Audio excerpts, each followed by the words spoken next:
पंजाबमध्ये अमृतसर हे अत्यंत महत्वाचं ठिकाण आहे. गोल्डन टेम्पल जे स्वर्ण मंदिर आहे ते अमृतसरमध्ये आहे आणि त्याच स्वर्ण मंदिराच्या आजूबाजूला जवळच बाबासाहेब आंबेडकरांचा स्टॅच्यू आहे. त्या ठिकाणी बाबासाहेब आंबेडकरांच्या स्टॅच्यूचा मोठा अपमान झालेला आहे आणि भगवंत मान यांचं सरकार त्याला जबाबदार आहे. त्या ठिकाणी लॉ अँड ऑर्डर मेंटेन ठेवण्याचं काम, पुतळ्यांचं संरक्षण करण्याची जबाबदारी आहे.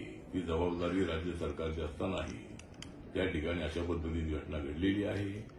या घटनेचा मी रिपब्लिकन पार्टी ऑफ इंडियाच्या वतीने, त्याचबरोबर नरेंद्र मोदी सरकारमध्ये सामाजिक न्याय आणि अधिकाराच्या मंत्रालयाचा राज्यमंत्री म्हणून मी या घटनेचा धिक्कार करतो आणि आरोपी जरी पकडलेला असला तरी या घटनेची पूर्ण चौकशी होणं अत्यंत आवश्यक आहे. त्याच्या पाठीमागे कुणाचा हात आहे, कुणाचा प्लॅन आहे, त्याची चौकशी झाली पाहिजे आणि भगवंत मान यांच्या सरकारने ताबडतोब आरोपीला कठोर सजा केली पाहिजे अशा पद्धतीची आपली मागणी आहे.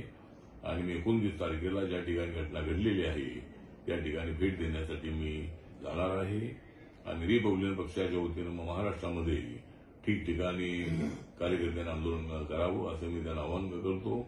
आणि घटना अत्यंत गंभीर आहे, त्याचा आरपीआयच्या वतीनं तीव्र आम्ही निषेध करत आहोत.